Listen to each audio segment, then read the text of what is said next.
후보자님 51년생이시더라고요. 맞습니다. 네, 제가 몇 년생인지는 혹시 아십니까? 죄송합니다. 저는 모르셔도 되는데요. 저는 92년생입니다. 후보자님과 41년 차이가 납니다. 나이 어리다고 지금 자랑하려고 하는 건 아니고요. 후보자님과 젊은 문화인들, 체육인들 사이에 4, 50년 가까운 반백년의 세월차가 있다는 말씀을 좀 드리고 싶어서 꺼냈습니다. 청년 예술가들이 국가를 위해 기여할 수 있는 기회를 제공하겠다.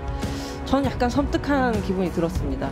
별거 아니라고 생각하실 수도 있습니다. 후보자님이 나빠서가 아니라 4, 50년 세월차 때문이라고 저는 생각합니다. 세상이 지금 바뀌었고요. 그 바뀐 세상을 사는 사람들의 가치관도 좀 바뀌었습니다. 요즘 이 젊은 세대들은 민족 중흥의 역사적 사명 같은 걸 지고 태어났다고 생각하지 않습니다.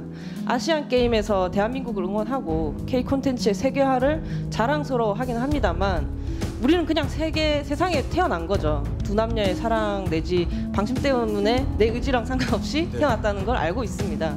태어난 곳이 대한민국인 거죠. 국가에 기여하는 삶은 물론 훌륭한 삶인데요. 그러나 모두가 국가에 이렇게 기여하며 살아야 한다라는 것은 아닙니다. 네, 정의당 류호정입니다. 네, 윤천 후보자님 먼저 장관 후보자 지명을 축하드립니다. 감사합니다. 네, 오랜만에 국회에 오셨을 텐데요. 국민께서도 공직 후보자 유인촌을 아주 오랜만에 지켜보고 계실 거라고 생각합니다. 오늘 청문회 끝까지 국민 앞에 진실하고 성실하게 답변해 주실 것을 당부드리면서 질의 시작하겠습니다.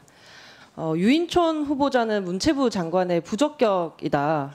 인사청문회 시작도 하기 전에 그런 평이 많았습니다. 대한민국 정부의 진상조사위가 밝혀낸 블랙리스트를 없다고 하시니까 더 그런 것 같기도 하고요.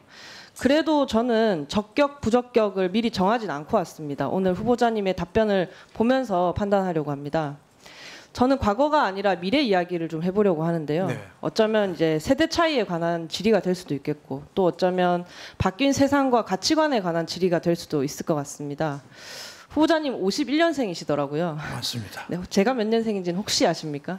죄송합니다. 저는 모르셔도 되는데요. 저는 92년생입니다. 후보자님과 41년 차이가 납니다. 저희 어머니가 이제 66년생이시니까 후보자님 자녀들보다도 아마 제가 한참 아래일 것 같은데요. 나이 어리다고 지금 자랑하려고 하는 건 아니고요. 후보자님과 젊은 문화인들, 체육인들 사이에 4, 50년 가까운 반백년의 세월차가 있다는 말씀을 좀 드리고 싶어서 꺼냈습니다. 후보자님 그동안 배우, 교육자, 공직자로 살아오셨는데 그동안 국가를 위해 봉사하는 마음으로 살아오셨죠? 그렇습니다. 네, 저도 그렇습니다. 저는 공직자고 국회의원이기 때문에 국민을 위한 봉사자로 살아야 한다. 늘 그렇게 생각을 하고 있습니다. 근데 후보자님은 혹시 문화하는 사람들, 체육하는 사람들도 그렇게 살아야 한다고 생각하십니까? 뭐 꼭 그렇지는 않습니다. 그렇죠. 근데 이제 제가 마음에 걸리는 멘트가 하나 있었거든요. 지난 9월 13일에 후보자님은 용산 대통령실 브리핑룸에서 이렇게 말씀을 하셨습니다. 청년 예술가들이 국가를 위해 기여할 수 있는 기회를 제공하겠다. 저는 약간 섬뜩한 기분이 들었습니다. 그래서 오늘 긴 시간을 할애하고 있는 건데요. 별거 아니라고 생각하실 수도 있습니다. 후보자님이 나빠서가 아니라 4, 50년 세월차 때문이라고 저는 생각합니다. 세상이 지금 바뀌었고요. 그 바뀐 세상을 사는 사람들의 가치관도 좀 바뀌었습니다. 여러 인터뷰나 말씀하신 거 보면 키워드로 표현하자면 통제, 규제 이런 말씀이 좀 어울리지 않는가 하는 생각이 드는데 저는 문화체육 분야에서 이런 말은 좀 불필요하다라고 생각을 하기도 하거든요.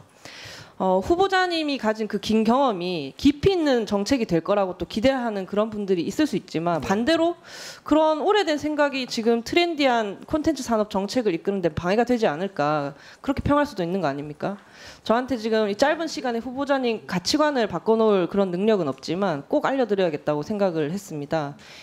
만약에 이제 임명되시면 문화예술에 관한 정부 정책을 총괄하게 되시니까요.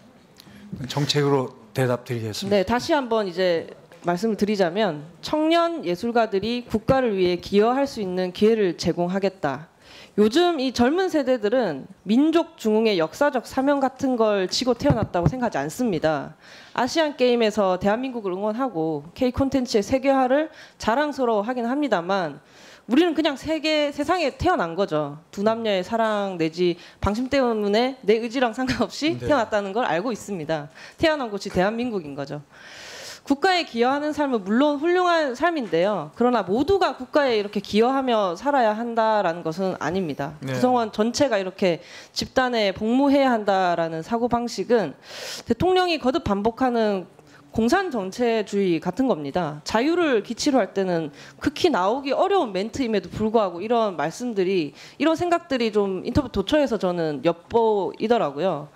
예술은 더욱 그렇죠. 아름다움을 표현하는 인간의 활동이 곧 예술인데, 아무리 정부가 지원했다고 해도 청년 예술인들이 국가를 위해 예술 활동을 하게 해서는 안 되고 그렇게 할 수도 없는 거 아니겠습니까? 지금 BTS와 싸이가 결과적으로 국위 선양을 했습니다만, 그게 가능했던 건 그들이 국가에 기여하자고 작품 활동을 했기 때문은 아니지 않습니까? 아름다움이나 네. 멋짐, 뭐 신남을 표현하는 그 예술 그 자체를 했기 때문에, 창작을 했기 때문에 그렇게 된 거고, 뭐 결국에는 국위 선양을 하게 됐습니다만. 그래서 부탁드리고 싶은 게 있습니다. 저도 문체위 소속이 되면서 청년 예술가들을 많이 만났거든요. 지금 아시겠지만 열악한 환경에서 창작 활동을 이어가는 예술인들이 많습니다. 정부의 지원이 간절한 청년들이죠. 후보자님이 더 잘 아시겠지만 불편 부당의 원칙에 입각해서 그들의 자유와 창의를 최대한 넓게 보장해 주시고, 경제적 정책적 지원을 최대한 두껍게 해 주셨으면 합니다. 그래야 지금과 같은 우려가 없어질 수 있고요. 그럼 또 자연스럽게 말씀하시는 그 국가의 이익과 발전에 보탬이 되는 결과가 될 거라고 생각하는데요. 그렇게 해주시겠습니까? 네, 뭐 100번 옳은 말씀이고요. 제가 늘 선택 집중 경쟁을 얘기하는 거는 결국은 그런 가운데에서 끊임없이 도전할 수 있는 기회를 확대하고, 그 도전이 이루어졌을 때 정말 성과를 낼 수 있도록 하겠다는 그런 의미로 말씀드린 거고요. 뭐 국가에 기여한다는 의미는 제가 뭐 그렇게까지 깊이 있게 생각은 안 하고, 일반적으로 많은 기회 부여를 하겠다, 이런 느낌으로 얘기를 한 거거든요. 네, 네, 알겠습니다. 저도 선회해 보도록 하겠습니다. 네네. 그리고 제가 21대 국회도 이제 국회가 얼마 안 남았는데, 임기가 국정감사 앞두고 장관님이 바뀌어서 좀 불안한 게 있거든요. 제가 제안해서 전임 장관이 추인하던 노동 현안들이 있는데요. 네네. 뭐 외주 방송 스태프 노동 현안이라든지, 문화예술인 뭐 산재보험 확대라든지, 한국어 강사 노동권 뭐 개선, 도서관 사서 노동 환경 개선, 문체부 산하 방송 3사 프리랜서 노동 환경 개선 등등 이제 산적한 노동 현안들이 있었고, 방송 분야는 장관님께서 설명 안 해도 잘 아시겠지만, 네. 이 종사자들의 열악한 상황을 이제 문체부에서도 같이 확인을 하고 함께 개선을 해 나가던 게 이미 있거든요. 근데 이 관련 자료를 좀 면밀하게 검토를 하셔서 진행 중인 사안은 중단 없이 추진 중인 이거 상황들을 좀 보셔서 적극적으로 좀 논의를 이어 나가 주셨으면 좋겠습니다. 알겠습니다. 그 개선해야 될 부분은 계속 해야 되는 거니까요. 네, 중단되지 않도록 네, 해 주셨으면 알겠습니다. 좋겠습니다. 네. 긴 시간 끝에 이제 진행되는 사업들이어서 네, 알겠습니다. 걱정이 됩니다. 네, 마치겠습니다. 예,